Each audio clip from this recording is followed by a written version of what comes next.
आदर्श विद्या मंदिर द्वारा संचालित ऑनलाइन कक्षा में आप सभी भैया बहनों का स्वागत एवं अभिनंदन। कक्षा 8वीं विषय विज्ञान, दिनांक 21 अक्टूबर 2020, अध्याय 3 संश्लेषित रेसे और प्लास्टिक। अपना यह अध्याय चल रहा था और पिछले वीडियो में अपन मानव संस्कृत रेसे पढ़ रहे थे। इनमें 4 प्रकार के रेसे थे। अपन ने पॉलिस्टर, आज अपन पढ़ेंगे उसमें नायलॉन वगैरह जो है, रेयन, ये अपन ने पिछले वीडियो में अपन ने इनका अध्ययन कर लिया था। आज अपन शेष दो जो बचे हैं उनमें से आज केवल अपन पॉलिस्टर संश्लेषित रेसे के बारे में कुछ अपन यहाँ पर जानकारी प्राप्त करेंगे। तो देखिए, सबसे पहले अपन पढ़ेंगे आज पॉलिस्टर। पॉलिस्टर क्या होता है? देखिए, पॉलिस्टर भी अपने आप में एक मानव निर्मित रेशा है, अर्थात यह भी एक संश्लेषित रेशा होता है। और इस प्रकार के इस रेशे में विशेष बात ये होती है कि इस प्रकार रेशे से निर्मित जो वस्त्र होते हैं उनमें आसानी से सलवटें हैं जो नहीं पड़ती, और साथ ही इसकी साफ सफाई धुलाई भी आसानी से की जा सकती है। इसलिए इस रेशे का विशेषकर उपयोग जो होता है वस्त्र निर्माण की, खास सामग्री के निर्माण की दृष्टि से इसको अच्छा उपयोगी पदार्थ मानते हैं। ठीक है ना। अब पॉलिस्टर जो होता है ये 2 शब्दों से मिलकर के बना है, पॉली प्लस एस्टर। क्या? पॉली प्लस एस्टर होता है। ठीक है ना। तो देखिए, यहाँ पर लिखा है पॉलिस्टर क्या है? पॉलिस्टर एक प्रकार का संश्लेषित रेशा है। इस प्रकार के रेशे से बने कपड़ों में तो सलवटें आसानी से नहीं पड़ती है और ये आसानी से धुल भी जाता है। अतः ये एक बहुत ही वस्त्र निर्माण की दृष्टि से उपयोगी पदार्थ होता है। अब अपन कह रहे हैं कि पॉलिस्टर है जो पॉली प्लस एस्टर, यानी कि वास्तव में एक रसायन जो एस्टर कहलाता है, और इससे निर्मित कपड़े 2 प्रकार के रेशों से मिलकर के बनाए जाते हैं। यानी इससे जो वस्त्र जो बनाए जाते हैं पॉलिस्टर से, वो 2 प्रकार के रेशों से निर्मित किए जाते हैं।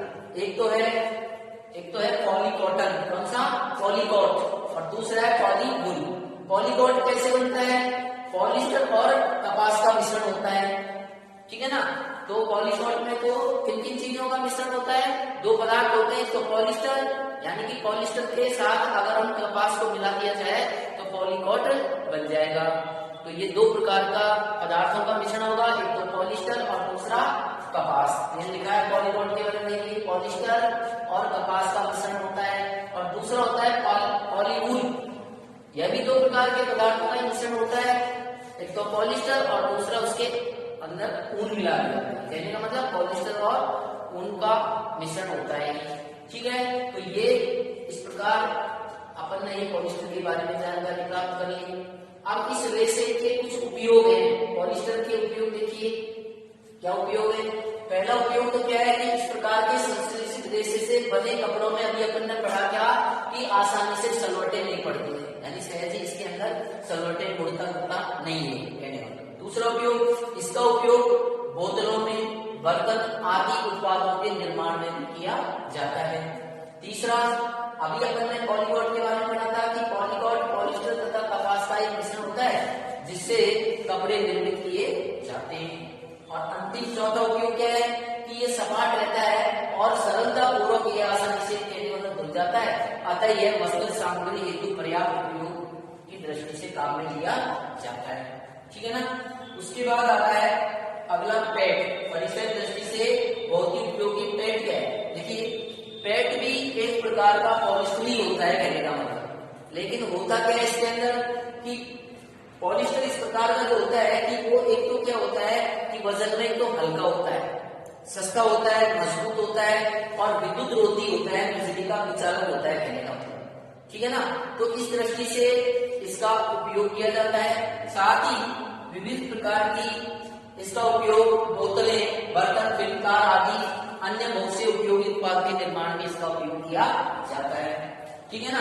अब मजबूत और हल्का होने के कारण इस दृष्टि से कई बार किचन के अंदर हमारी माताएं जो बहनें हैं, इनका उपयोग बड़े जार है या बरनी जो होती है प्लास्टिक की बड़ी बर्तन होते हैं उनके अंदर चावल और चीनी भरने के लिए इनका उपयोग किया जाता है। क्यों करते हैं? क्योंकि एक तो ये आसानी से मुड़ता नहीं है जल्दी, और साथ ही ये सरलता पूर्वक आसानी से साफ हो जाता है। इसलिए इसका उपयोग हमारी माता बहनें हैं जो रसोई के अंदर चावल और चीनी को भरने के लिए बड़े बड़े जारों के रूप में इनका उपयोग किया जाता है। तो देखो पैड क्या है?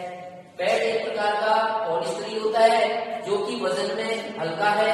क्या विशेषताएं होती है इसकी? देखिए, वजन में तो हल्का होता है, मजबूत होता है, सस्ता तथा विद्युत का कुचालक होता है, यानी विद्युत रोधी होता है।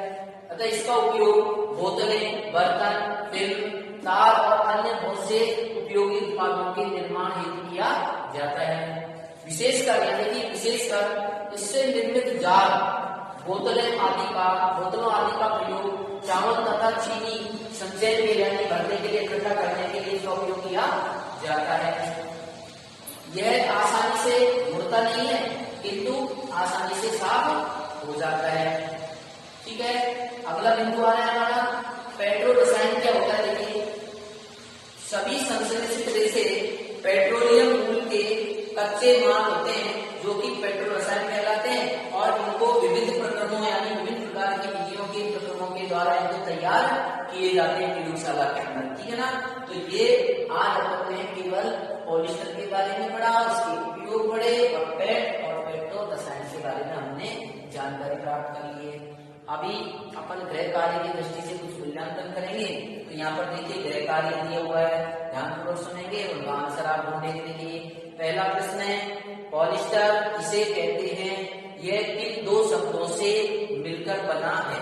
तो देखिए यहाँ पर लिखा है पॉलिस्टर किसे कहेंगे, आप जवाब दे सकते हैं कि पॉलिस्टर एक प्रकार का संश्लेषित या मानव निर्मित रेशा होता है, और इस प्रकार के रेशे से बने कपड़ों में सलवटें आसानी से नहीं पड़ती है, यह आसानी से धुल भी जाता है। अतः ये एक बहुत ही उपयोगी पदार्थ है जो वस्त्र सामग्री हेतु काम में लिया जाता है। बस यहाँ तक इसका आप उपयोग परिभाषा दे सकते हैं।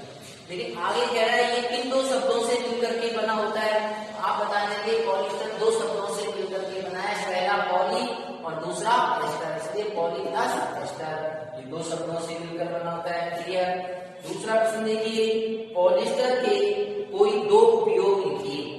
तो यहाँ पर देखिए पॉलिस्टर के उपयोग अभी आपने पढ़े थे, इस प्रकार के संश्लेषित से बने कपड़ों में आसानी से सलवट नहीं पड़ती है। दूसरा उपयोग का इसका उपयोग बोतल, बर्तन आदि उत्पादों के निर्माण में भी किया जाता था। तीसरा आपने देखा पॉलीगॉन पॉलिस्टर तथा कपास का एक मिश्रण होता है जिसे कपड़े निर्माण में किए जाते हैं। और अंतिम उपयोग है ये सपाट रहता है और सरलतापूर्वक धुल जाता है, अतः वस्त्र निर्माण की दृष्टि से बहुत ही उपयोगी है। तो आपके प्रश्न में दो उपयोग पूछे, यहाँ पर चार उपयोग दे रखे हैं, तो एजुलाई कोड की आप दो उपयोग यहाँ पर लिख सकते हैं, बता सकते हैं। ठीक है ना? अगला प्रश्न देखिए, पैड व पेट्रो रसायन किसे कहते हैं? इनके प्रश्न से टिप्पणी लिखने के लिए होगा।